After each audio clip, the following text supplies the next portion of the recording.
बोला पुंडलिक वरदेव हरी विठ्ठल. श्री ज्ञानदेव तुकाराम. पंढरीनाथ भगवान की जय.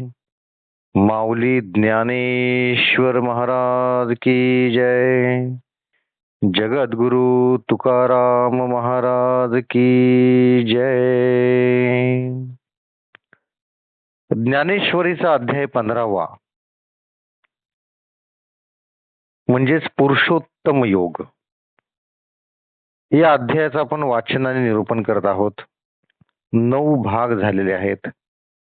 266 ओव्या झालेल्या आहेत आणि 3 श्लोक झालेले आहेत. आज आपण भाग नंबर 4 पाहणार आहोत, श्लोक नंबर 4 पाहणार आहोत आणि भाग नंबर 10 पाहणार आहोत. भाग नंबर 10 पाहण्याच्या अगोदर पाठीमागच्या भागात काय घडलेलं आहे हे आपण थोडक्यात लक्षात घेऊयात आणि मग पुढे जाऊयात.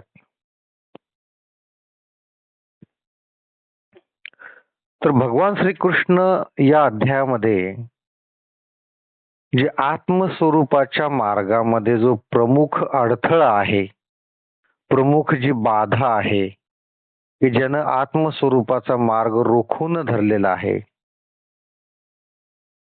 ते म्हणजे हे विश्व, हा संसार असं सांगितलेलं आहे.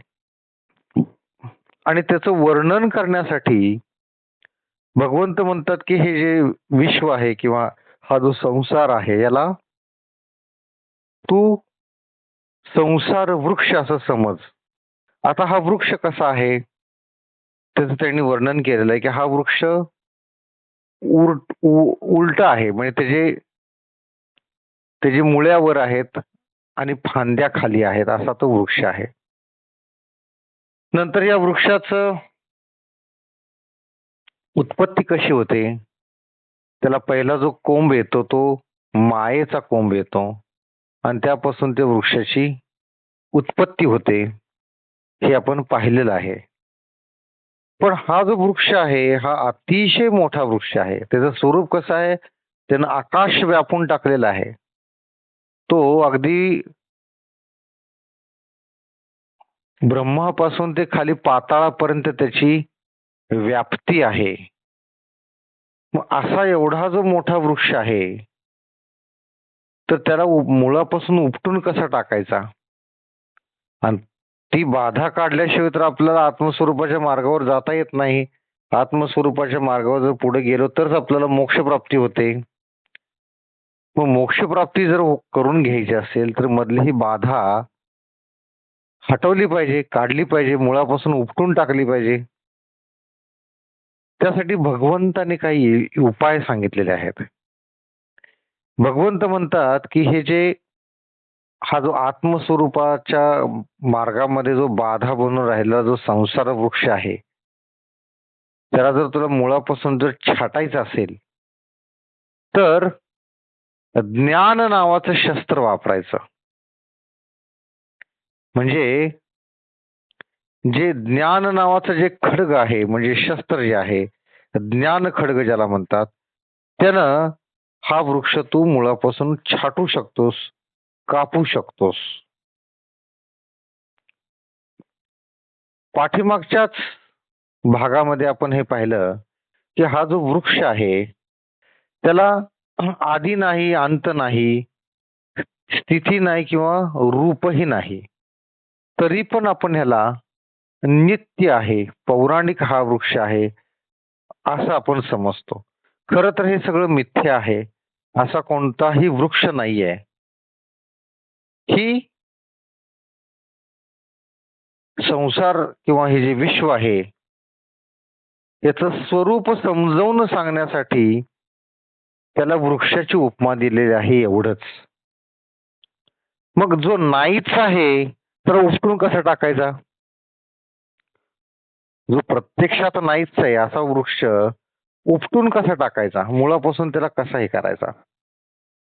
तर भगवंत इथं असं म्हणतात की आत्मस्वरूपाच्या मार्गामध्ये जी बाधा म्हणून हे जे वृक्ष आहे म्हणजे जो संसार आहे त्यातून तुम्हाला बाहेर पडायचं आहे. त्यात आपण गुरफटून कसं राहतो? अज्ञानामुळं. मग अज्ञान जर तुम्ही नाहीसं केलं, अज्ञान नाहीसं कशानं करणार? ज्ञानानं, आत्मज्ञानानं.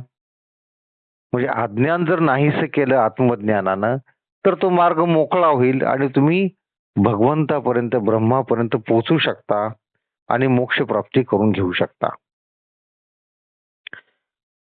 आता हे ज्ञान मिळवायचं कसं? तर ज्ञान मिळवण्यासाठी वैराग्य हवं.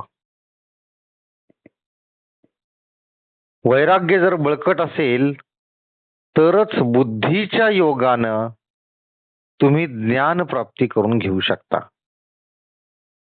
मग हे हे वैराग्य कसं असायला हवं? तर वैराग्य एवढं दृढ हवं, एवढं दृढ हवं की त्रैलोक्यातील भोगांचा तुम्हाला तिटकार यायला पाहिजे, वीट यायला पाहिजे.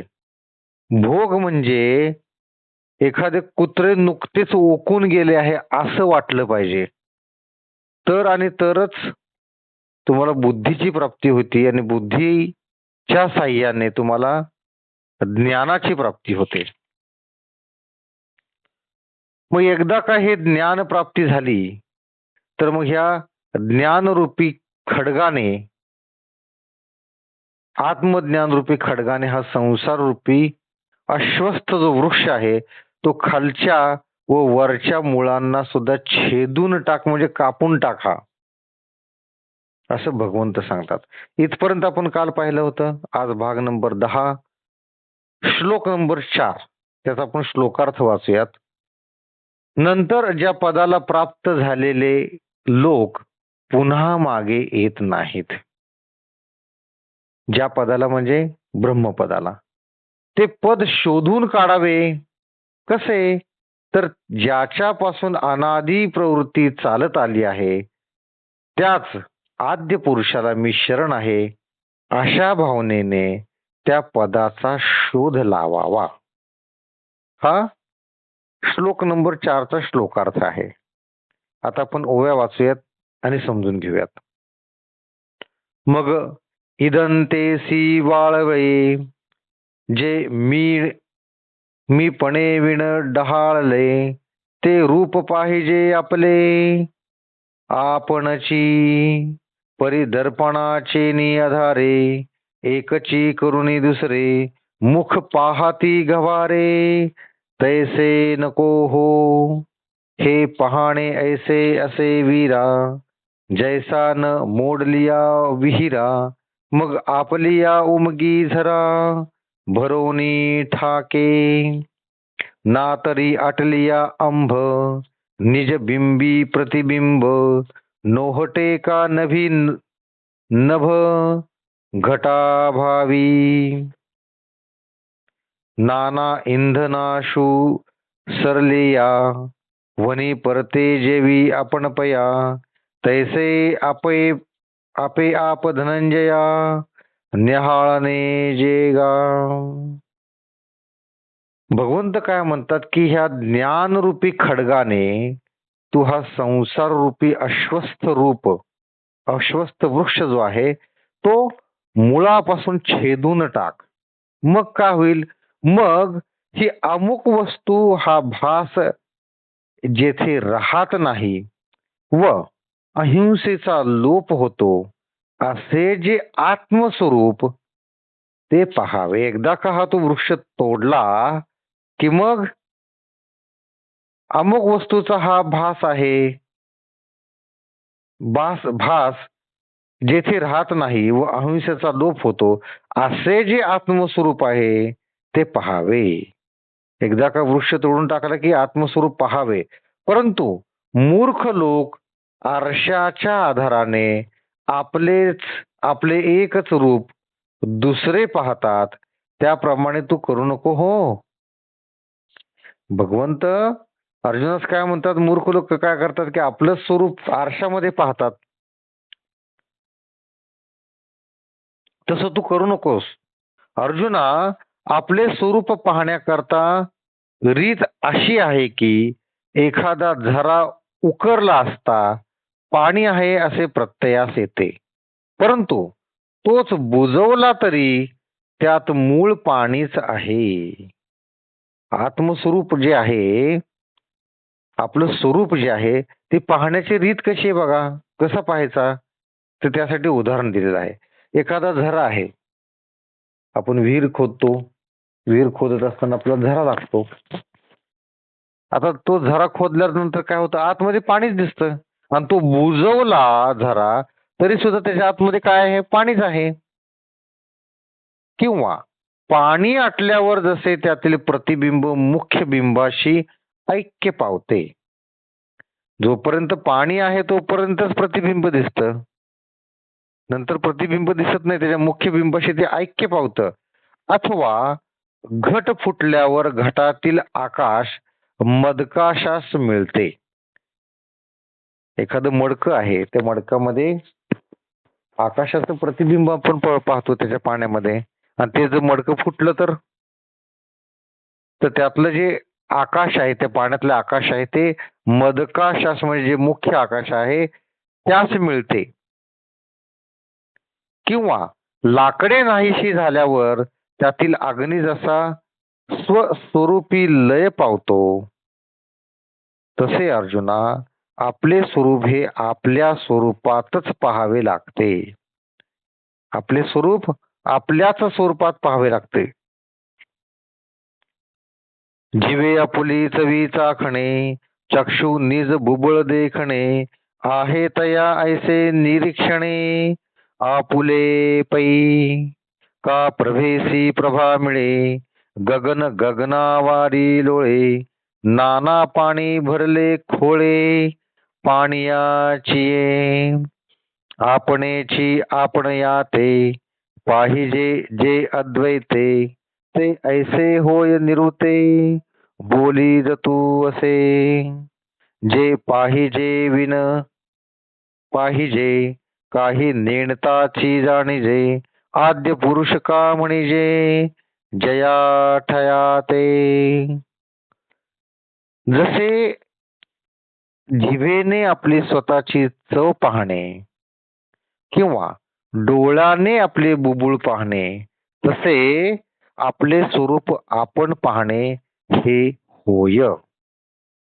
किंवा प्रभा जशी प्रभेस मिळते, आकाश आकाशातच असते, अथवा पाणी ज्याप्रमाणे पाण्यातच असते, त्याप्रमाणे अद्वैत्व दृष्टीने आपले स्वरूप आपण पाहण्याची रीत आहे, हे तुला निश्चयपूर्वक सांगतो.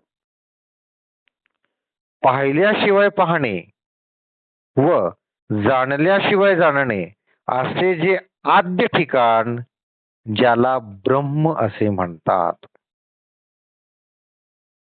त्या ब्रह्मालाही उपाधीच्या योगाने अस्तित्व आणून त्यांचे श्रुती वर्णन करतात. मग त्याला नावरूप आहे असे व्यर्थ बडबड करतात. ब्रह्म कशाला म्हणायचं ते इथे सांगितलेलं आहे की ज्याप्रमाणे अद्वैत्व दृष्टीने आपले स्वरूप आपणच पाहण्याची रीत आहे, हे तुला निश्चयपूर्वक सांगतो. पाहिल्याशिवाय पाहणे व जाणल्याशिवाय जाणणे असे जे आद्य म्हणजे जे सुरुवातीला आहे ते ठिकाण, त्याला ब्रह्म असे म्हणतात. तेथही उपाधीचा ओथंबा घेऊनी श्रुती उभविती जिव्हा, मग नाम स्वरूपाचा बडंवा करती वाया, पै भव स्वर्गा उबगले, मुमुक्षु योग ज्ञान वळघले, व्यर्थ बडबड पुढती न येणे या निघाले, पैजा जेथ संसाराची या पाया पुढा, पळती वितराग होडा, ओलांडोनी ब्रह्मपदाचा कर्मकडा, घालिती मागा अहमता दिभावा पुलिया, झाडा देवनी अवघेया, पत्र घेती ज्ञानिये जया, मूळ घरासी, पै जेथुनी हे एवढी, विश्व परंपरेची वेलाडी, वाढती अशा जैसी कोरडी, निदैवाचे. त्या ब्रह्मपदालाही उपाधीच्या योगाने अस्तित्व आणून त्याची श्रुती वर्णन करतात व मग त्याला नावरूप आहे अशी व्यर्थ बडबड करतात. मग स्वर्ग संसार यास कंटाळलेले मुमुक्षु लोक योग ज्ञानाचा आश्रय करतात. मुमुक्षु म्हणजे कोण? जे मोक्ष प्राप्तीसाठी प्रयत्न करत असतात त्यांना मुमुक्षु म्हणतात. ते हे मुमुक्ष काय करतात? ते स्वर्ग आणि संसारास कंटाळलेले असतात. हे मुमुक्ष, हे कंटाळलेले जे मुमुक्ष लोक आहेत ते योग ज्ञानाचा आश्रय करतात आणि मग तेथून परत यायचे नाही अशा प्रतिज्ञेने जिकडे जाण्यास निघतात. हे जे मुमुक्ष आहे, ज्यांनी जे मोक्ष प्राप्तीसाठी प्रयत्न करणारे असतात, ते काय करतात की ते प्रतिज्ञा करतात की आता मी परत येणार नाही आणि अशा पद्धतीने प्रतिज्ञा करून ते जाण्यास निघतात. मग संसाराच्या पुढे पाय ठेवून वैराग्याची पैज मारून धावतात. संसार सोडून देतात, वैराग्य गाठीस बांधतात आणि कर्म मार्गाच्या आचरणाने प्राप्त होणारा ब्रह्मलोक तोही ओलांडून पुढे जातात. एवढे हे जिद्दी असतात की संसार सोडून देतात, वैराग्याची पैज मारतात म्हणजे वैराग्य ही आत्मसात करतात आणि कर्म मार्गाच्या आचरणाने प्राप्त होणारा ब्रह्मलोक, कर्म मार्गाच्या आचरणाने ब्रह्मलोक प्राप्त होतो, तोही ओलांडून पुढे जातात आणि मग मग आपले अहंत आदी सर्व भाव जिंकून ते ज्ञानी निज पदास जाण्याकरिता अजिंक्य पत्र घेतात. एकदा ब्रह्मलोकाच्याही पुढे गेले की मग ते अजिंक्य पत्र घेण्यासाठी म्हणजेच निज पदास जाण्यासाठी म्हणजेच तिथून माग न येणाऱ्या स्थानास पोचण्यासाठी म्हणजेच मोक्ष प्राप्तीसाठी जातात. हे पहा, त्या निज पदापासून ही विश्वाची परंपरा एवढी वाढली आहे ती केवळ दैवहीनाच्या आशेप्रमाणे व्यर्थ म्हणजे मिथ्या होय. जी एका वस्तूचे नेणणे आणिले थोरगा जाणणे आणि हे नांदविले देणे मी तू जगी पार्था ते वस्तू पाहिले आपण पे पै आपुले पाहिजे जैसे हिवले हिव हिवे आणि कही एक तया ओळवण ओळखण असे धनंजया तिया जया भेटलिया येणेची नाही परितया भेटती ऐसे जे ज्ञाने सर्वत्र सरिसे महाप्रलया बोंते जैसे भरले पण. आत्मस्वरूप न जाणल्याने जो हा संसार भासतो तो ज्या मुमुक्षुने अहंता सोडून नाहीसा केला, अर्थात अशी जी वस्तू ती ज्याप्रमाणे थंडीच कडाडते कडकडविते, ज्याप्रमाणे आपण पाहिली पाहिजे, हे धनंजया ते निजपद म्हणजे आत्मस्वरूप ते ओळखण्याची आणखी एक खूण आहे की ज्या स्वरूपाची भेट झाली असता त्या स्वरूपाहून पुन्हा परत येणे घडत नाही. तुम्ही आत्मस्वरूपास प्राप्त झाला म्हणजे निजपदास प्राप्त झाला, हे कसं ओळखायचं? तर तिथून तुम्ही पुन्हा परत येत नाही म्हणजे जन्म मृत्यूच्या या फेऱ्यातून तुम्ही मुक्त होता. महाप्रलय काली असे सर्वत्र जलमय होते तसे जे ज्ञानाने परिपूर्ण होऊन त्या स्वरूपास भेटतात ते स्वस्वरूपात निमग्न असतात.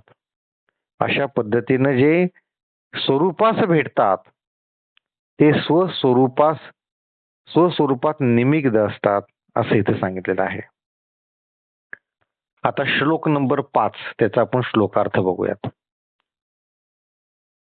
ज्यांचा अभिमान आणि मोह गेला, ज्यांनी विषयासक्ती रूप दोष जिंकले, जे आत्मज्ञानाला नित्य पावतात, ज्यांच्या सर्व वासना नाहीशा झाल्या आहेत आणि जे सुख दुःख रूप द्वंद्वापासून मुक्त झाले आहेत, असे ज्ञाते जन ते त्या शाश्वत पदाला जाऊन मिळतात.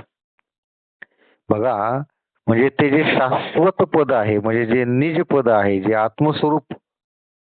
आत्मस्वरूपाला जे जातात, ते जाण्यासाठी काही अटी आहेत बघा. त्या अटी इथे सांगितलेल्या आहेत. म्हणजे हे पार केल्याशिवाय तुम्ही त्या निज पदाला जाऊ शकत नाही. काय? तर अभिमान आणि मोह त्याचा गेला पाहिजे. हे तर आपलं जात नाही. आपला अभिमानच जात नाही पहिल्यांदा. मी मराठा आहे, मी पुरुष आहे, मी मराठी आहे, मी आहे. हा जो अभिमान आहे तो जात नाही लवकर.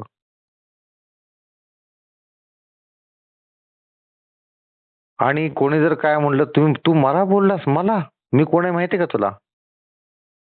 हा अभिमान, हा अहंकार, हा लवकर जात नाही. आणि काय जात नाही बघा, मोह जात नाही. लग्न झालं की मुलाचा मोह असतो, मूल झाले की ते मोठं व्हायचा मोह असतो, त्याला नोकरी लागावी हा मोह असतो. नोकरी लागली की त्याला घर मिळावं हा मोह असतो. त्याला घर मिळालं की त्याला परत बायको मिळावी हा मोह असतो. मोह संपत नाही, पदोपदी मोह आहे. मोहच संपत नाही. काय सांगितलंय बघा, अभिमान आणि मोह गेला आहे, ज्यांनी विषयासक्ती रूप दोष जिंकले आहेत, ज्याने विषयासक्तीवर विजय मिळवलेला आहे, जे आत्मज्ञानाला नित्य पावतात, त्यांच्या सर्व वासना नाहीशा झाल्या आहेत. कुठलीही वासना शिल्लक नाही. चांगलं चुंगलं खायची वासना शिल्लक नाही, किंवा अत्तराचा वास घ्यायची वासना शिल्लक नाही, किंवा स्त्री संघाची वासना शिल्लक नाही. कोणतीही वासना शिल्लक नाही. आणि जे सुख दुःख रूप द्वंद्वापासून मुक्त झालेले आहेत. सुखही सारखं आणि दुःखही सारखं असं ज्याला वाटतं ते, असे ज्ञाते जन त्या शाश्वत पदाला जाऊन मिळतात. असे जे लोक आहेत, एवढ्या सगळ्या अटी पूर्ण करणारे जे लोक आहेत, तेच फक्त त्या शाश्वत पदाला जाऊन मिळतात.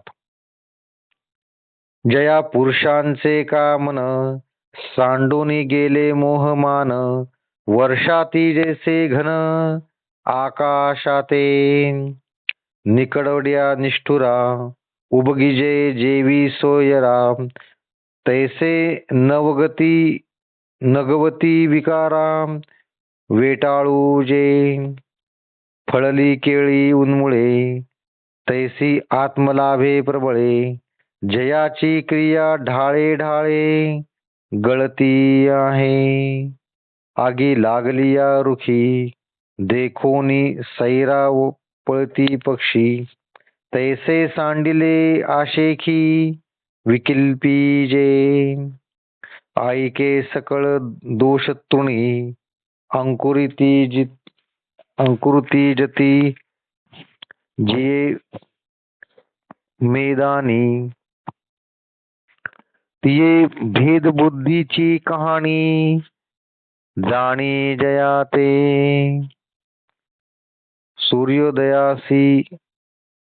सूर्योदया सारिसी, रात्री पळवणी जाय अपौसी, गेली देह अहिंता तैसी विविधे सवे. वर्षा ऋतूच्या अखेरीस ज्याप्रमाणे मेघ आकाशास सोडून जातात, त्याप्रमाणे ज्या पुरुषाचे मनाला मोह व अभिमान सोडून जातात,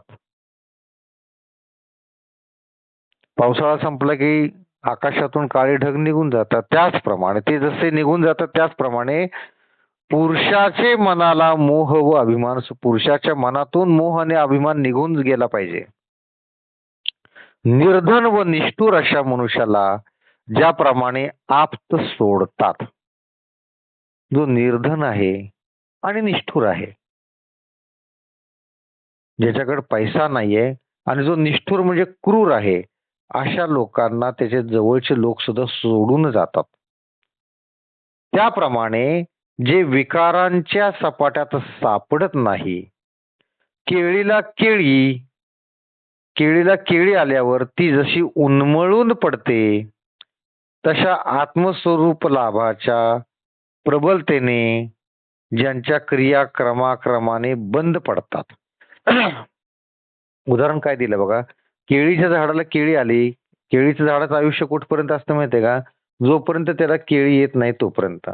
एकदा केळी आली की त्याचं आयुष्य संपते, मग ते वाळून उन्मळून पडते ते झाड. तसंच बांबूच सुद्धा आहे. बांबूचं झाड हे त्याला जर फुलं येतात, फुलं आली की ते झाड आपोआप वाळून जातं, बांबू वाळतो, म्हणजे मरून जातो. आणि हाच वाळलेला जो बांबू आहे, निसर्गाची किमया बघा कशी आहे. हा जो वाळलेला बांबू आहे तो अरण्यामध्ये आग लावतो. म्हणजे काय, हा जो वाळलेला बांबू असतो तो ज्यावेळेस वारं सुटतं त्यावेळेस वाळलेला बांबू एकमेकावर घासतात. आता ते वाळलेलं असल्यामुळे घासून घासून घासून गरम होतात. गरम होऊन होऊन होऊन होऊन ते पेट घेतात आणि ते पेटले की आजूबाजूची झाडे पेटतात, आजूबाजूची झाडं पेटत पेटत पेटत अख्खं जंगल पेटतं. ही निसर्गाने केलेली सोय आहे. म्हणजे स्थिती, उत्पत्ती, स्थिती आणि लय. जशी झाडाची वाढ होते, झाड जन्मतात, स्थिती म्हणजे वाढतात आणि लय म्हणजे नष्ट पावतात. नष्ट कोण करणार त्यांना? काही झाडं वाळवीनं वगैरे मरतात, काही झाडं अशा अशा आगी लागून ते मरतात. तर ही निसर्गाने केलेली सोय आहे. इथं काय सांगितलंय, केळीला केळी आल्यानंतर ती जशी उन्मळून पडते, तशा आत्मस्वरूप लाभाच्या प्रबलतेने ज्यांच्या क्रिया क्रमाक्रमाने बंद पडतात, वृक्षाला आग लावल्यावर त्यावर बसणारे पक्षी ज्याप्रमाणे ते सोडून जातात, त्याप्रमाणे ज्यांना सर्व पापे सोडून जातात. बघा इथं काय काय अटी आहेत या सगळ्या. तुम्हाला जर निज पदाला जायचं असेल, आत्मस्वरूपाला जर जायचं असेल, तर तुम्ही पाप सोडली पाहिजेत.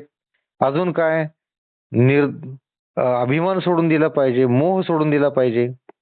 अजून पुढे काय सांगतात बघा, ज्या भेद बुद्धी रूपी पृथ्वीवर सर्व दोष रूप तृणांचे अंकुर फुटतात, त्या भेद बुद्धीची ज्यांना ओळखही राहत नाही. म्हणजे भेद बुद्धी सुद्धा सोडली पाहिजे. सूर्योदय होण्याबरोबरच रात्र जशी आपोआप नाहीशी होते, तसा आत्मस्वरूप लाभ झाल्यावर ज्यांच्या देहविषयिक अभिमान अज्ञानासह नाहीसा होतो. म्हणजे देहविषयिक जो अभिमान आहे तो सुद्धा नाहीसा झाला पाहिजे, त्याशिवाय काही उपयोग नाही. हे पहा, आयुष्यहीन जीवास ज्याप्रमाणे शरीर अवस्थित सोडते, ज्याचं आयुष्य संपलेलं आहे त्याला त्याचं शरीर सोडून ते जातं, जीव त्याचा सोडून जातो, त्याप्रमाणे मोह पडणारे द्वैत ज्यांना सोडून जाते. म्हणजे मोह सुद्धा संपला पाहिजे. परिसाला जसे लोखंड दुर्मिळ आहे किंवा सूर्याची व अंधकाराची ज्याप्रमाणे गाठ पडत नाही, त्याचप्रमाणे द्वैत्व बुद्धीचा ज्याच्यापाशी सदोदित तोटा असतो,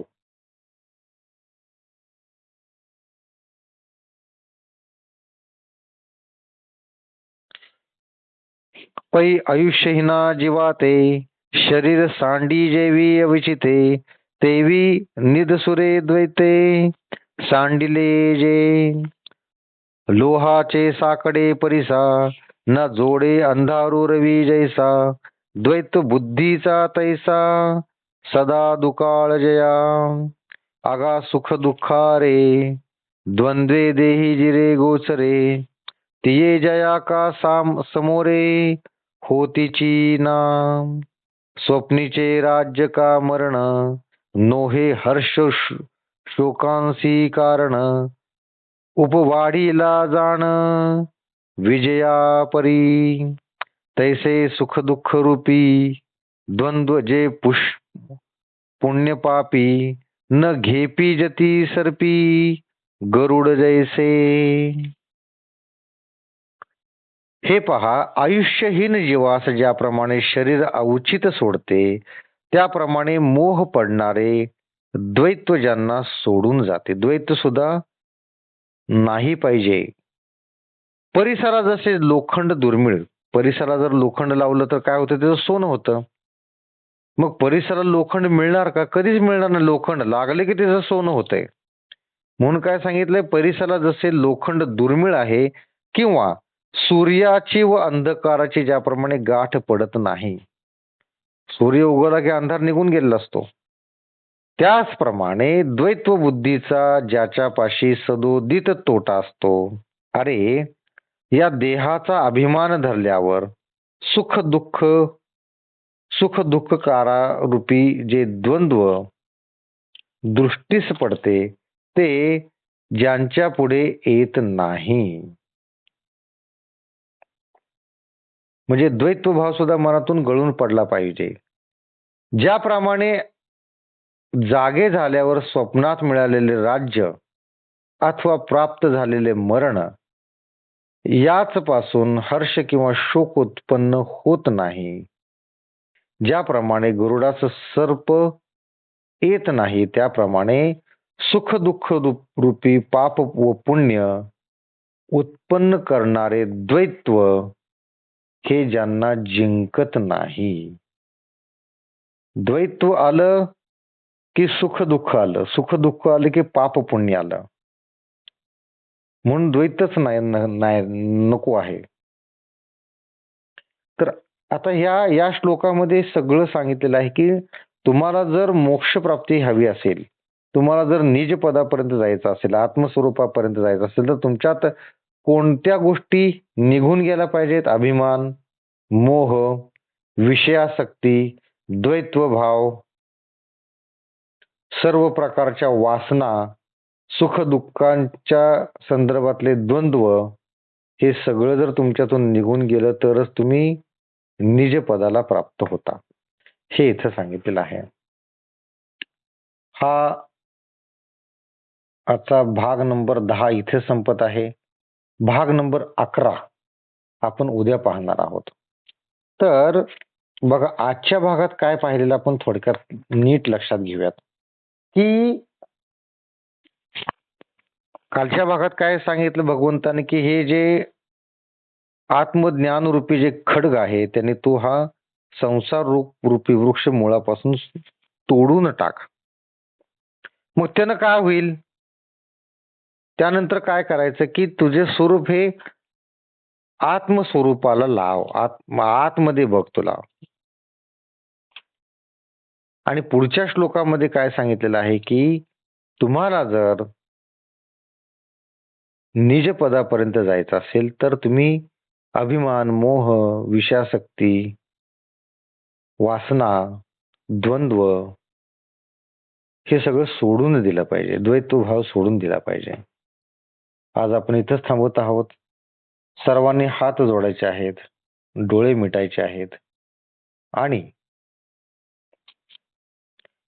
आपापले संकल्प घ्यायचे आहेत. ज्यांनी व्यसनमुक्तीचा संकल्प घेतलेला आहे त्यांनी व्यसनमुक्तीचा संकल्प मनामध्ये बोलायचा आहे. बोला कुंडलिक वरदेव हरी विठ्ठल श्री ज्ञानदेव तुकाराम पंढरीनाथ भगवान की जय. माऊली ज्ञानेश्वर महाराज की जय. जगद्गुरु तुकाराम महाराज की जय. सर्व संतों की जय. जय जय रघुवीर समर्थ.